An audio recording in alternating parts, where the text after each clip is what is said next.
न जायते म्रियते वा कदाचिन्नायं भूत्वा भविता वा न भूय अजो नित्य शाश्वतो अयं पुराणो न हन्यते हन्यमाने शरीरे। ये जो आज का हम अध्याय 2 ले रहे हैं, एक्चुअली इसका जो शीर्षक है वो है गीता का सार। हम ये श्लोक संख्या 20 ले रहे हैं। इसके पहले की जो श्लोक संख्या 1 से 10 तक है उसमें देखा जाएगा, जब आप पढ़ेंगे तो उसमें दिया है कि अर्जुन का मन बहुत विक्षिप्त है, मतलब बहुत दुविधा में है।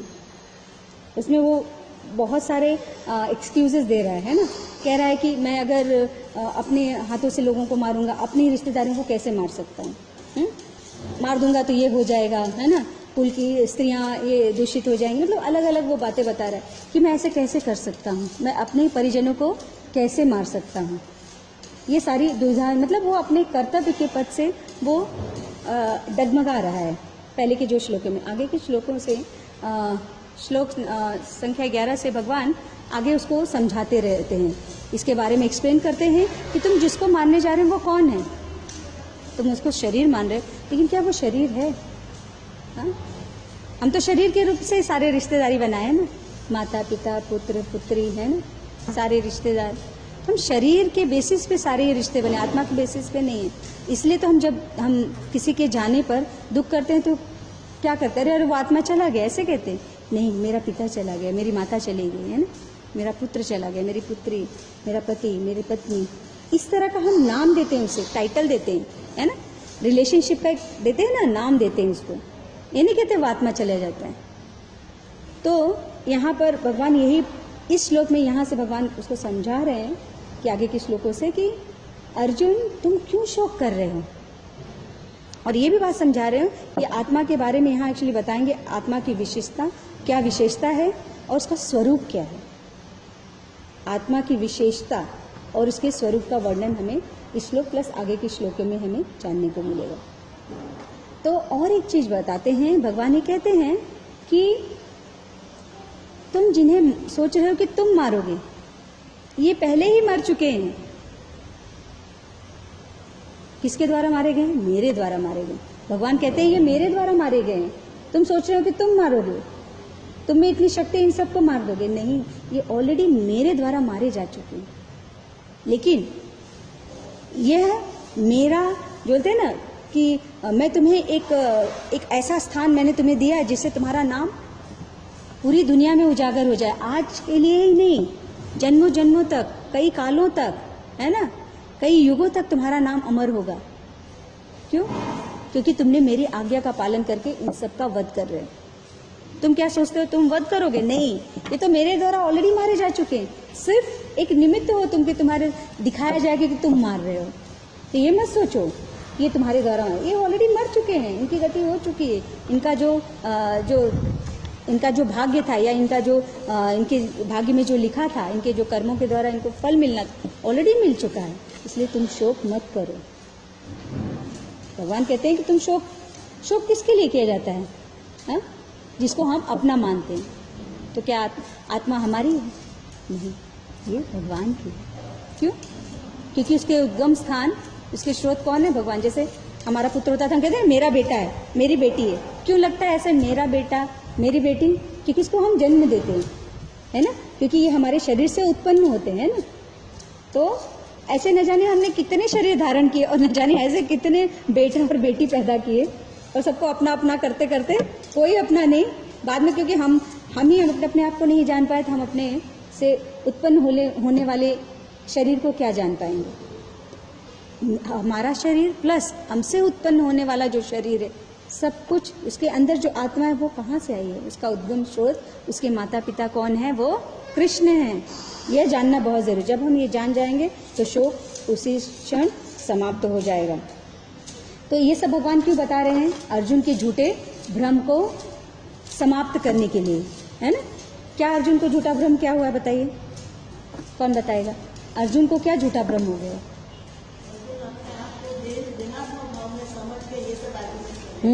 वो देहात्म भाव में आ गया है। वो सबको क्या, सब में जो क्या देख रहा है, सबके शरीर को देख रहा है ना। वो मेरे पितामह हैं, वो मेरे गुरु हैं, वो मेरे भ्राता है, वो मेरे नाना है, वो मेरे मामा है। मतलब अलग अलग शरीरों को देखकर क्योंकि ये जो नाम है, ये जो रिलेशनशिप है, वो किससे है? शरीर से है ना।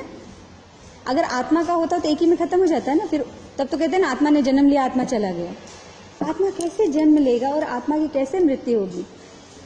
जिसके स्रोत का जब भी कभी जन्म ही नहीं होता है, मृत्यु नहीं होती है, तो उससे उत्पन्न, जैसे समुद्र है, एक सिंपल एग्जांपल देते हैं। समुद्र है, समुद्र का पानी का टेस्ट क्या है? खारा है ना। तो उसकी एक बूंद लें और टेस्ट करें तो क्या वो मीठी लगेगी? खारी लगेगी ना। तो जो समुद्र का गुणधर्म है वही उसकी एक बूंद का गुणधर्म है।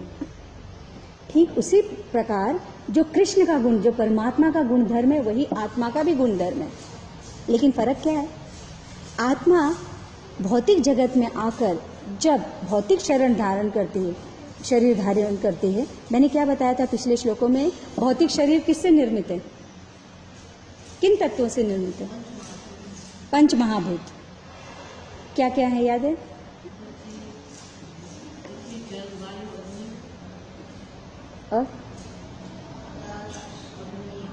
हो गया 5 अग्नि, और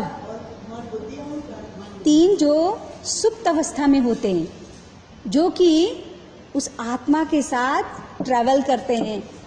और ये 3 चीजें, मन, बुद्धि और अहंकार, नया शरीर धारण करने में आत्मा को मदद करते हैं, सहायता करते हैं। हमने बहुत पहले क्लास में बताया है ना, ये हेल्प करते हैं।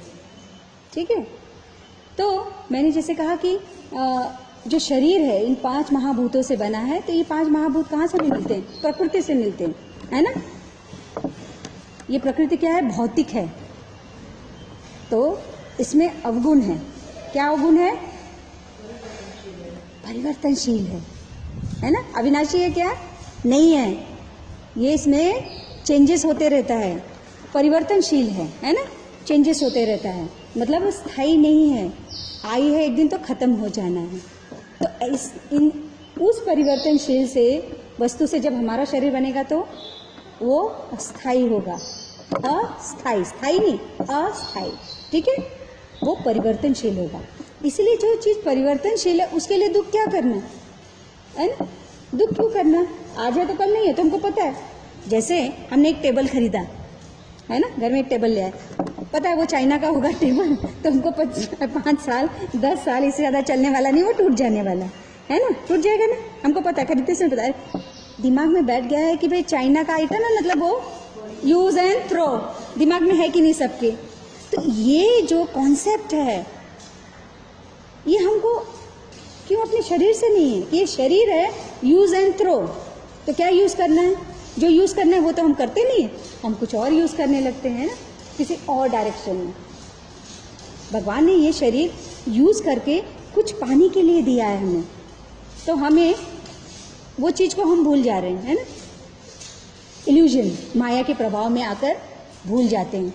देखिए इसमें माया की भी गलती नहीं है, माया की भी 100%। देखो हम देखिए यहाँ कितने लोग सम्मिलित हैं, लेकिन हम सबको भूल के भगवान को दोष देते हैं। कुछ होता है ना गलत, अरे भगवान ने ऐसा क्यों किया, कुछ हो गया, अरे मंदिर में होकर ऐसा क्यों हुआ, मंदिर में अगर ऐसी गति तो बाहर क्या होगी। बहुत सारे थॉट्स लोगों के मन में आते हैं कि मंदिर में भी ऐसा होता है तो बाहर क्या होना है, तो इसमें क्या बड़ी बात है ना। तो फर्क क्या है? वहाँ भी ऐसा हो रहा है, मंदिर में भी ऐसा हो रहा है, मंदिर के बाहर भी ऐसा है। ऐसा नहीं, ये अलग चीज़ें, 2 अलग चीज़ें जैसे। ठीक है। तो जैसे मैंने कहा कि ये शरीर क्षण भंगुर है, परिवर्तनशील है।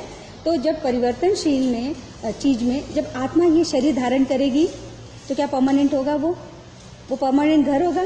जैसे कोई रेंट पे आया है, घर हमने रेंट पे दिया है, गेस्ट हाउस, जैसे सिंपल इधर गेस्ट हाउस है, कोई आया तो क्या वो जीवन भर के लिए गेस्ट हाउस में रहेगा? उसका फिक्स है ना कि वो 1 महीना रहेगा, 1 साल रहेगा, 2 साल रहेगा, 3 साल रहेगा, फिर चला जाएगा। लेकिन हम क्या है ना, हम ऐसे गेस्ट है ना हम लोग बहुत इररिस्पॉन्सिबल गेस्ट है ना। हम लोग ना गेस्ट हाउस में आ गए, बैठ गए, बस ये सोफा मेरा है, ये चेयर भी मेरा है, ये बेड भी मेरा है, ये इतना अच्छा बड़ा घर है, ये एसी मेरा है, सब कुछ मेरा है, अब इसको छोड़ के तो जाना ही नहीं। इस भाव में, देहात्म बुद्धि में रहकर हम इस जीवन को जीने का सोच रहे हैं और उसी में खुश पाने का। जैसे गर्मी लग रही, बहुत गर्मी लग रही है, थोड़ा सा भी यहाँ तो पंखा नहीं चल रहा, पवन आएगी तो अच्छा लग रहा है। अच्छा लगा मतलब क्या? अंदर थोड़ी सी खुशी मिली, तो खुशी क्या है, टेम्परेरी है ना, हवा बंद हो गई तो खुशी भी चली गई। तो क्या करेंगे, पंखा लगाएंगे, पंखा चल रहा है, लाइट चली गई तो खुशी सारी टेम्परेरी है ना। लेकिन हम हर चीज़ में, भौतिक जगत में, हर वस्तु से हम खुशी पाना चाहते हैं, लेकिन यह विचार मन में नहीं रखते कि ये सारी खुशियाँ टेम्परेरी है। हमें क्या प्रयास करना है, सच्ची खुशी पाने का प्रयास करना है, जो कि हम नहीं करें। भगवान ने हमें ये शरीर, देखिए हम वापस आते हैं, भगवान ने हमें शरीर किस लिए दिया था, भगवान की भक्ति को पाने के लिए, जिसे भगवान, उनकी भक्ति करके, भगवान की भक्ति करके हम पुनः उनके धाम को वापस जा सकें। क्यों? क्योंकि हम भगवान के, है ना, वो इररिस्पॉन्सिबल, एरोगेंट, क्या कहते हैं ना, बहुत सारे जो वर्ड है, हम वैसे बच्चे थे जिनको, और उसी स्वभाव की वजह से हमें आज यहाँ धरती पर दुख भोगने के लिए भेजा गया है। लेकिन भगवान इतने दयालु, इतने कृपालु, इतने दया के सागर हैं कि वो हमें भक्ति देने का, अपने तक आने का मार्ग प्रशस्त कर रहे हैं, मतलब दे रहे हैं, ऐसे फ्री में दे रहे हैं। लेकिन हम अपने पता नहीं किस गुरूर में बैठे हैं, है ना। हमारे पास तो बहुत पैसा है ना, हमारे पास तो बहुत धन संपत्ति, हमारे पास तो बहुत नाम फेम है, क्या जरूरत है। आज ऐसे बोलूँगा 10 लोग खड़े हो जाएंगे, कब तक है ये सब कुछ। एक दिन तो जाना है ना, खाली हाथ आए थे और खाली हाथ जाना है ना। लेकिन हमारा उद्देश्य क्या है इस जीवन का, मनुष्य शरीर में रहने का, उस आत्मा का उद्देश्य क्या है, भगवत प्राप्ति। लेकिन वो आत्मा क्या है, आत्मा भी भूल गई। क्यों? क्योंकि वो दूषित शरीर में है। तो उसका जो ध्येय था कि आके हमको क्या कराना है, इस शरीर से भगवत भक्ति करके वापस हमको भगवान के पास जाना है, अपने पिता के पास वापस जाना है, वो भूल जाता है आत्मा। और यहाँ एंजॉय में हूँ, मजा में छू, मजा करूँ छू, इसमें भूल जाता है सब कुछ। मजा मजा मजा, हर वर्ड में मजा होता है ना, सब मजा करने में लगे। ये मजा में कितनी सजा है ये भूल जाते हैं, और सजा मिलती रहती है तो भी मजा वर्ड यूज करते हैं। वो सजा सा निकाल देते हैं, म लगा देते अपने मन से, मजा मजा मजा, क्योंकि मन से आता है ना, म फॉर मन, म फॉर मजा, तो मन से मजा मजा मजा, और वो मन कितना सजा सजा दे रहा है वो पता ही नहीं होता है ना। तो मजा और सजा के बीच में हम फंसे घिसे चले जा रहे हैं। तो हमें ये जानना होगा कि ये जो मजा की तलाश है, क्या रियली वो मजा दे रही है हमको, हमें मन की शांति के लिए दे रही है। हम मन की शांति के लिए, खुशी के लिए दौड़ते रहते हैं ना, है ना। कभी स्विमिंग पूल में जाएंगे, गर्मी से त्रस्त है तो स्विमिंग पूल जाएंगे, बीच पे जाएंगे, कहाँ कहाँ दौड़ते हैं, है ना।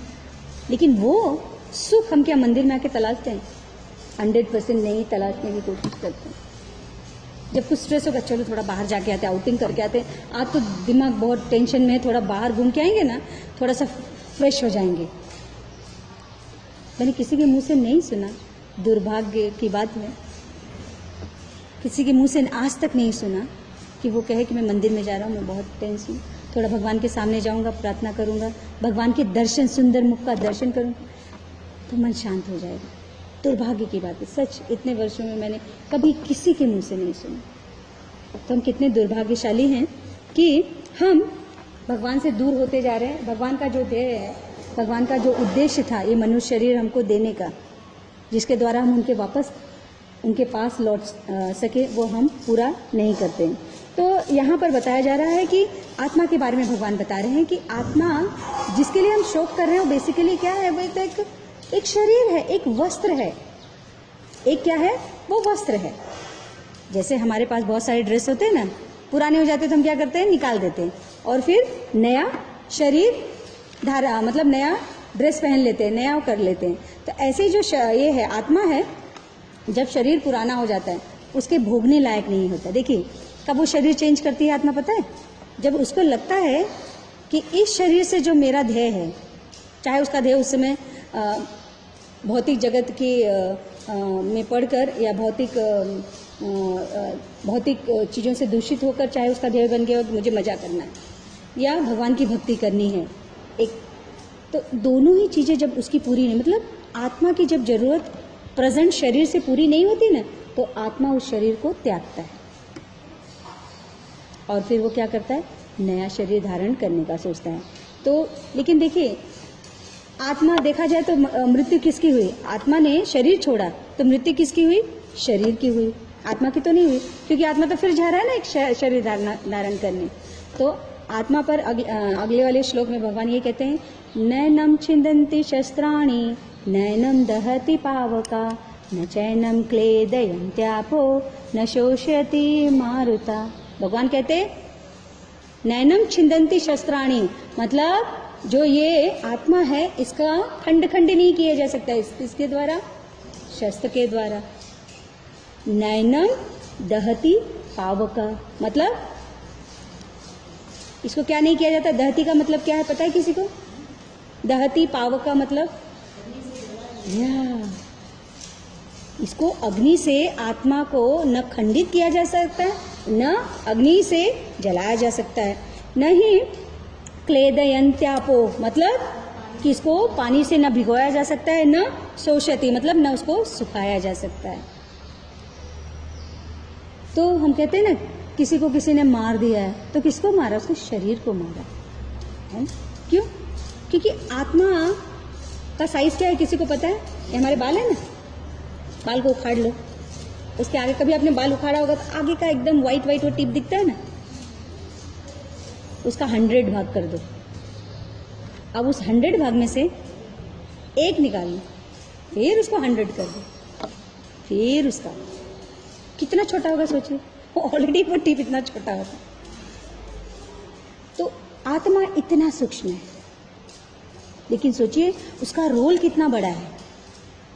उस आत्मा का रोल इतना बड़ा है कि इतने अच्छे खासे शरीर को वह क्या करता है, उसके प्रति का प्रेम खत्म कर देता है। उसके बॉडी से निकलकर क्या बना देता है? डेड बॉडी बना देता है। आज मेरे शरीर से इतना प्रेम हो रहा है, आत्मा निकल जाए तो क्या हो जाएगा? श्याम वृंदा का डेड बॉडी है। कोई प्रेम करेगा? कोई मुझे आके गले लगाए, माता जी हरे कृष्ण, डरेंगे लोग डरना शुरू कर देंगे। तो मतलब प्रेम किससे है? हम तो प्रेम आत्मा से कर रहे थे ना, लेकिन हम क्या कहते हैं? हम उसको प्रेम कर रहे थे, नाम लेके बोलेंगे उसको प्रेम कर रहे थे, उसके शरीर से प्रेम नहीं। अगर देखिए, अगर उसके शरीर से प्रेम था तो अभी भी प्रेम करो ना, उसकी आत्मा नहीं है। आत्मा से तो हम प्रेम कह रहे हैं ना, हम आत्मा से नहीं, हम तो उस इंसान से प्रेम करते हैं, फला इंसान से प्रेम करते हैं, फला अपने रिश्तेदार से प्रेम करते हैं, है ना, सब नाम लेके कहते हैं। अगर हम उससे प्रेम करते हैं तो जब शरीर वहीं पड़ा है तो शरीर को क्यों नहीं गले लगा रहे, और वो शरीर रिएक्ट क्यों नहीं कर रहा है? आत्मा से प्रेम करते हैं। और ये बात हम समझ नहीं पाते कि हम आत्मा से प्रेम कर रहे हैं।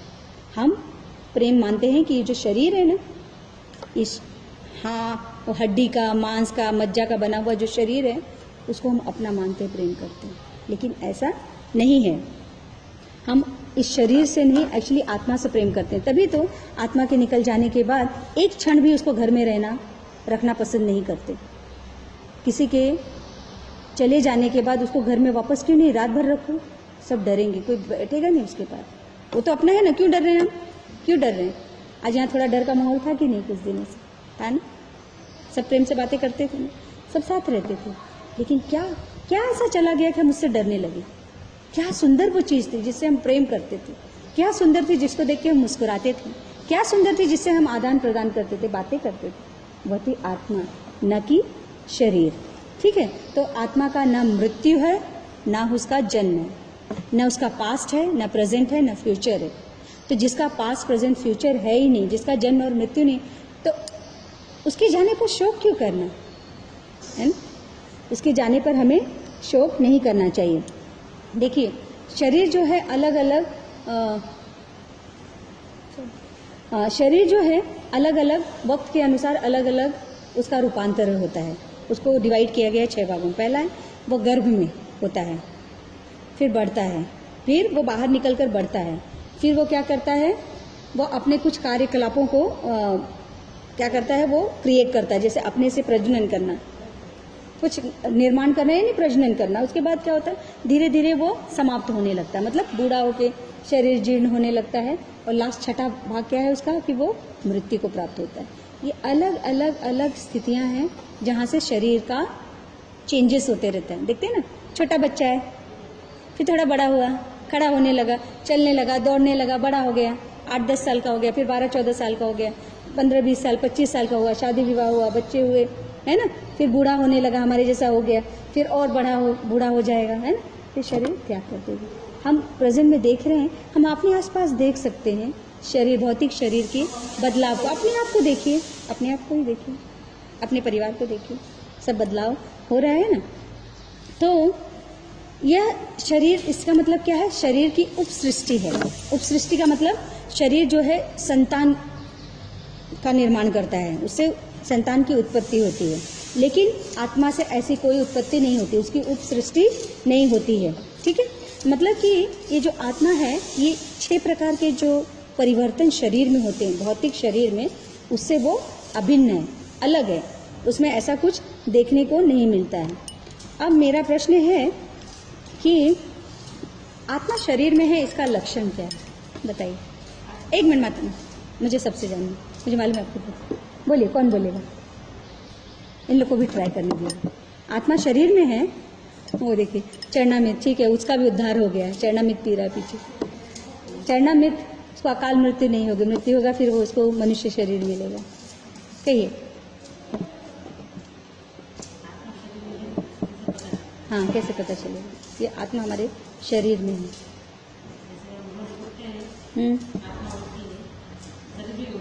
आत्मा नहीं उठती, आत्मा न कभी सोती है, न जागती है, न कभी मरती है, न कभी जीती है। हाँ, यस, चेतना।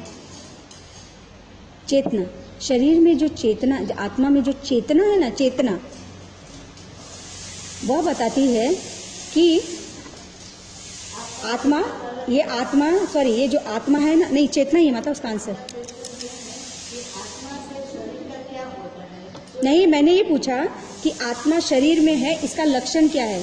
तो शरीर में चेतना है, वो चेतना बताती है कि अंदर आत्मा है, ये इसका आंसर है।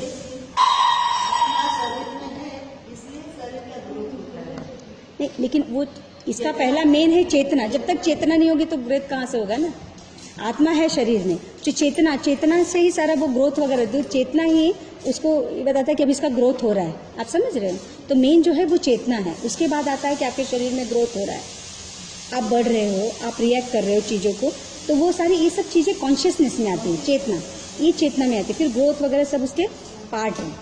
ठीक है, तो चेतना आपका आंसर सही है। ठीक है, अभी फॉर एग्जाम्पल प्रभुपाद जी ने एग्जाम्पल दिया है इसमें कि जैसे अभी सूरज है, सूर्य है, वो बादलों से पूरा ढका है, पूरा अंधकार है।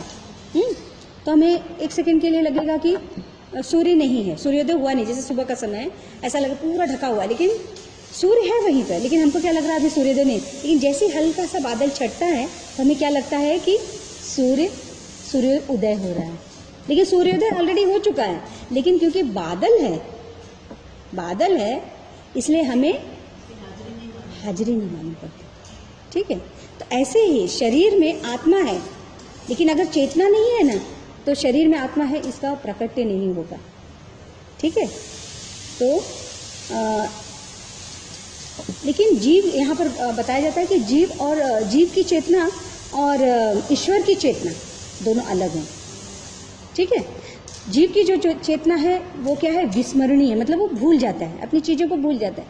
जैसे हम पिछले जन्म की बात क्या करें, अभी हम 2-4 दिन पहले अगर मैं बोल दूं कि 4 बजे सबने क्या किया था, मुझे खुद को याद नहीं। एक टाइम बोलूं कि इस पर्टिकुलर टाइम पे 2 दिन पहले आपने क्या किया था, किसी को याद नहीं होगा। लेकिन परमात्मा यानी भगवान की चेतना ऐसी नहीं है। भगवान ने अर्जुन से कहा ना कि ऐसा नहीं है कि तुम इसी जन्म में हमारे साथ हो, या तुम्हारा और मेरा जन्म इसी, ऐसे न जाने कितने हमने जन्म ले चुके हैं और मुझे सारी बातें याद है, लेकिन तुम्हें याद है क्या? तुम्हें याद नहीं है। मतलब भगवान बताना चाहते हैं कि आत्मा जो चेतना, मतलब कि अर्जुन के अंदर जो आत्मा है उसकी चेतना क्या है? विस्मरणीय, वो तो भूल गया है ना, लेकिन भगवान को सब कुछ याद है। अब इस चेतना को जागृत करने के लिए, जीव की चेतना को जागृत करने के लिए क्या जरूरत पड़ेगी? कृष्ण के उपदेश से जो हमें शिक्षा मिलती है, उसकी जरूरत पड़ेगी। तभी हम अपनी चेतना को जागृत कर पाएंगे। किस तरह की चेतना जागृत कर पाएंगे? कि हमारा धर्म क्या है, इस शरीर में आने के बाद हमारा धर्म क्या है, हमारा कार्य क्या है, हमारा गोल क्या है ना, हमारा जो उद्देश्य क्या है इस शरीर में आने का। तो ये सब कुछ हमें जानने को मिलेगा जब हम कृष्ण के उपदेशों से शिक्षा लेंगे। अब आत्मा पर यहाँ पर तात्पर्य में प्रभुपाद जी लिखते हैं कि आत्मा दो प्रकार की है, एक तो अणु आत्मा, दूसरा विभु आत्मा, सोल, सुपर सोल है। तो अभी अणु आत्मा क्या है और विभु आत्मा क्या है? विभु का मतलब प्रभु जी ने बहुत सारे क्लास में बताया, किसने ध्यान रखा है विभु और अणु? मोस्ट ऑफ द क्लास में प्रभु जी बता दें। अणु मीन्स छोटा, विभु मीन्स बड़ा। और कोई?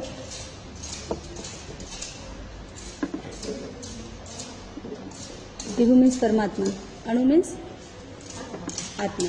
बोली मत। Minute form. विभु मीन्स होल, होल पूरा, जैसे समुद्र है पूरा है और उसका एक ड्रॉप क्या है? अणु है, छोटा, एक बूंद। तो भगवान विभु है। विभु एक पूरा समुद्र है, सागर है ना। बड़ा मतलब पूरा होल, बड़ा मतलब होल, पूर्ण जिसको बोलेंगे होल, ठीक है। तो हम क्या हैं? छोटे हैं। अब देखिए इस शरीर में दो आत्माएं हैं, वो जो जिक्र किया गया, एक अणु और दूसरा विभु। हमारे शरीर को चलाने वाली आत्मा है, लेकिन उस आत्मा को चलाने वाला कौन है? परमात्मा। और उस परमात्मा का स्रोत कौन है?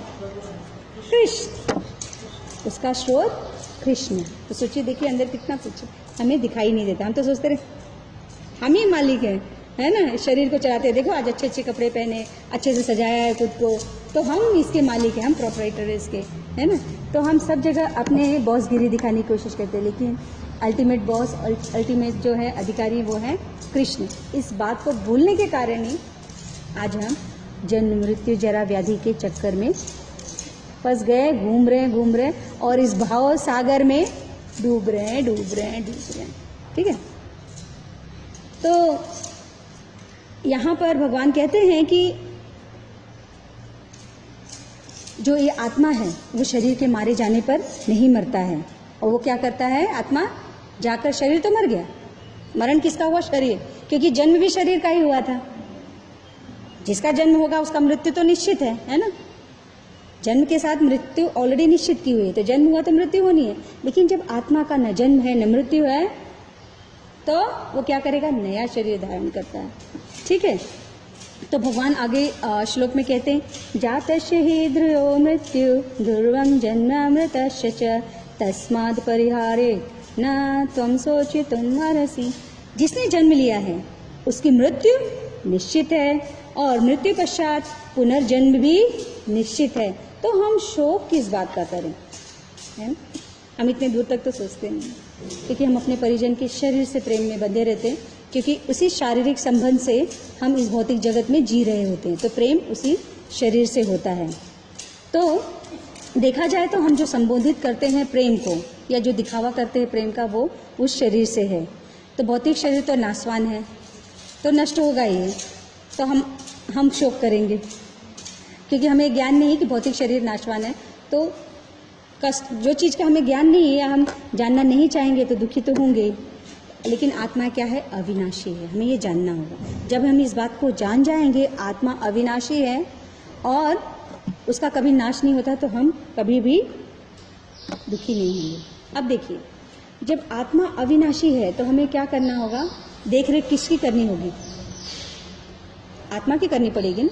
लेकिन हम क्या करते हैं? देख रेख शरीर की। देखिए, जैसे हमने कहा कि शरीर विनाश है, शरीर का विनाश होता है, तो हमें उससे प्रेम न करके आत्मा से प्रेम करना है। लेकिन हम क्या करते हैं? शरीर से प्रेम करते हैं और उसी का पोषण करते हैं। लेकिन जब हमें बात ज्ञात हो गई कि हमें आत्मा से प्रेम करना है, क्योंकि आत्मा अविनाशी है, तो हमें किसका भरण पोषण करना होगा? आत्मा का। तो आत्मा का भरण पोषण करने के लिए हमें क्या करना होगा?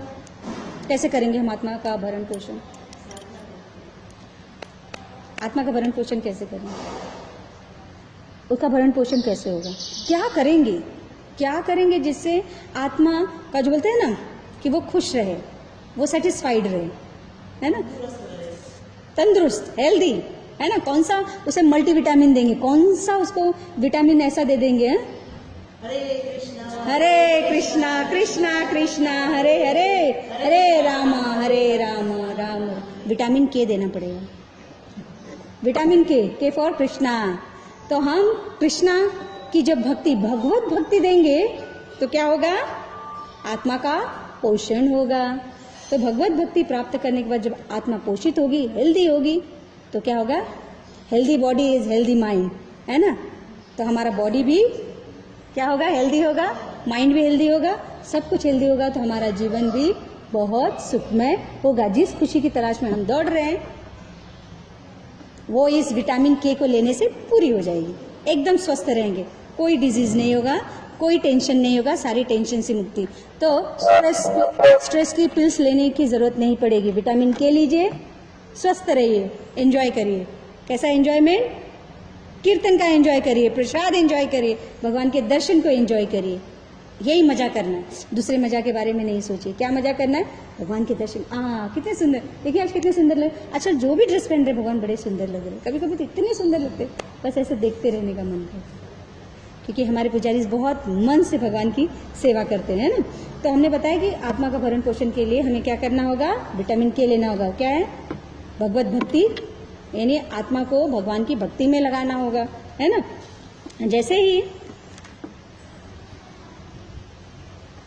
जैसे ही कि ये आत्मा शरीर से बाहर आती है, तो हमने कहा ना कि वो दूसरा वो नया शरीर धारण करती है। क्यों? क्योंकि उसके लायक वो शरीर नहीं रहता है। किस लायक?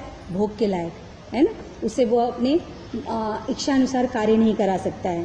तो बताइए कि जब हम जी रहे हैं, अभी हमने बताया, देखते हैं जस्ट किसको याद है, जब तक हम जीते होते हैं तो हम किससे प्रेम करते हैं? जब हम जीते हैं तो हम किससे प्रेम करते हैं? शरीर से प्रेम करते हैं, ठीक है, सही।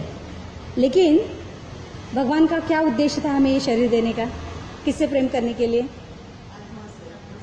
हाँ, क्यों आत्मा से? क्योंकि वही आत्मा हमें परमात्मा के पास ले जाएगा। लेकिन हम तो उल्टा कर रहे हैं, है ना। तो हम हो गए ना, कौन से बच्चे? गंदे बच्चे हो गए ना, गुड बॉय नहीं, गुड अच्छा वर्ड नहीं है, लेकिन नालायक हो गए। हम लायक नहीं, नालायक। हम लायक बच्चे नहीं है, हम लोग नॉटी बच्चे हो गए हम लोग, है ना। भगवान की बातों को सुनते नहीं है, तो इसलिए पनिशमेंट मिलता है। तो भगवान पनिशमेंट नहीं देते, भगवान तो बहुत दयालु कृपालु है ना, दयानिधि है। अब कोई कहे भगवान ना ना ना, वो भगवान का काम है। भगवान का काम तो सिर्फ और सिर्फ प्रेम देना है ना, अपनी गोदी में बिठा के प्रेम करना है। ये तो हम है ना, तो डंडा लेके है ना, माया देवी बताती है, अच्छा पिता को तुमने परेशान किया, अभी लगाती है एक डंडा, टपक, माँ देती है ना पनिशमेंट। पापा को तुमने ऐसा बोला, ठहरो अभी एक लगाती हूँ। तो माया देवी वो काम करती है, पनिशमेंट देने का काम। तो हमको पिटाई पड़ती है माया देवी से, ठीक है। वो भी कर्मों के अनुसार, कर्म मतलब ऐसे कार्य करेंगे तो पनिशमेंट तो मिलने वाला है ना। तो हमें क्या करना होगा कि जो आत्मा का उद्गम स्थान है और जो परमात्मा के भी उद्गम स्थान है, उनसे प्रेम करना पड़ेगा, वो है कृष्ण। तो अपने इस अमूल्य समय, अपने इस अमूल्य जीवन को हमें क्या करना होगा? भगवत प्राप्ति में लगाना होगा। भगवत गीता के अध्याय 9 में श्लोक नंबर 31 में भगवान कहते हैं, कौन्ते प्रीति जानी ही न मे भक्त प्रणश्यति। भगवान क्या कहते हैं? ए अर्जुन, तुम क्या करो? निडर होकर ये घोषणा कर दो। क्या घोषणा करोगे? कि मेरे भक्त का कभी विनाश नहीं होता। मतलब क्या? जिसने एक बार भी मेरा नाम लिया उसको कभी यमदूत लेने ही नहीं आएंगे। यमदूत की कोई ऐसा मतलब हिम्मत ही नहीं है कि वो मेरे भक्त को ले जाए, क्योंकि उसने मेरा एक बार नाम लिया है। तो कैसे वो ले जा सकते हैं? एक बार भी किसी ने मेरा नाम लिया है ना, सो मेरे धाम। और यमराज ने भी यमदूतों को कहा है, किसी ने भगवान का एक बार नाम लिया, किसी ने एक बार चरणामृत किया है, किसी ने भगवान के दर्शन किए हैं, माला का जाप किया है, उसको भूल कर भी मेरे पास मत ले आना, वरना तुम्हें दंड मिलेगा। तो मैंने सोचा आवाज़ कहाँ से कौन बोलती।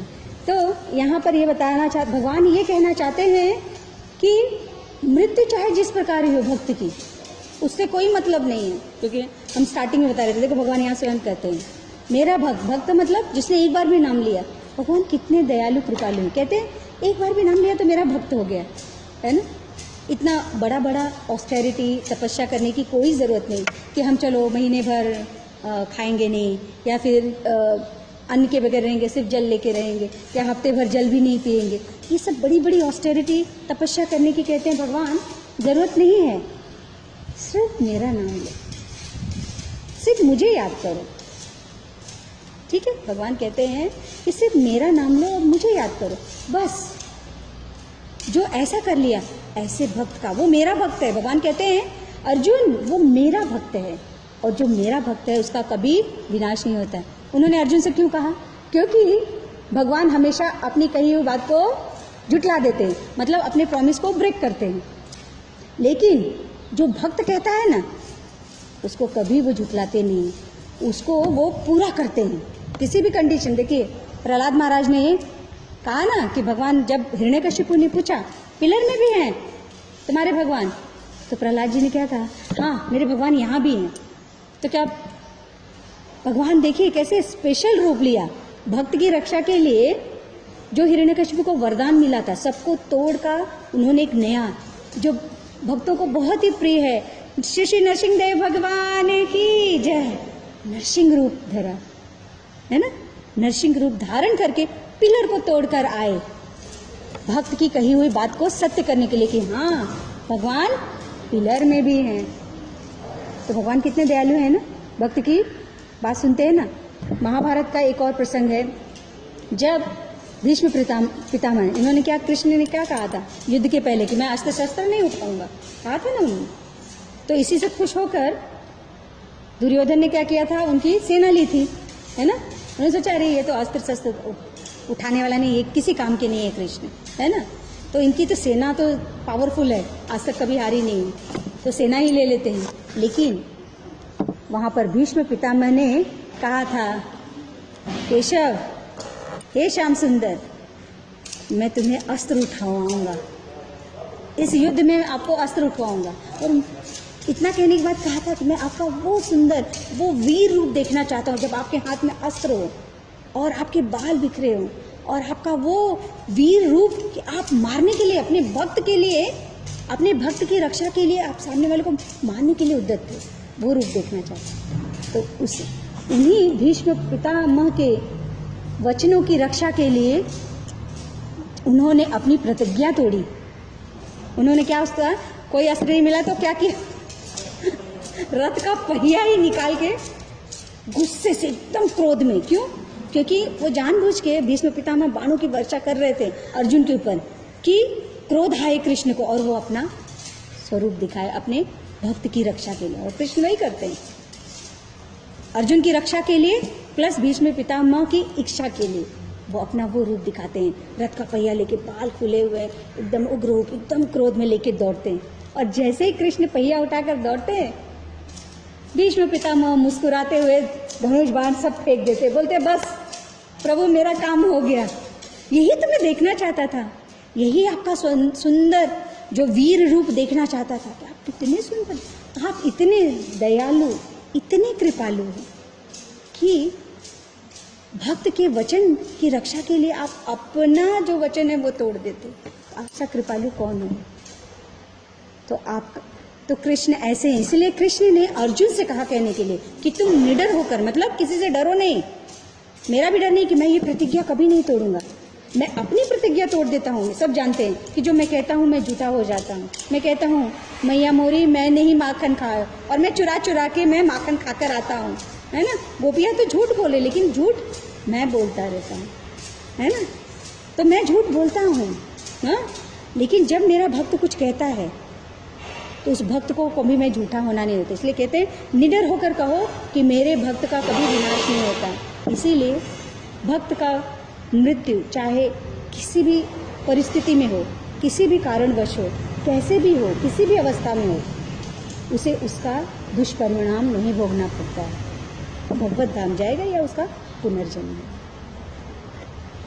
तो हमें यह बात अच्छे से समझ लेनी चाहिए कि हमें आत्मा का, पहले श्लोक से क्या सीखने को मिला कि आत्मा की कभी न मृत्यु होती है न जन्म होता है, न उसका भूतकाल है, न उसका भविष्य काल है, न उसका वर्तमान काल है ना।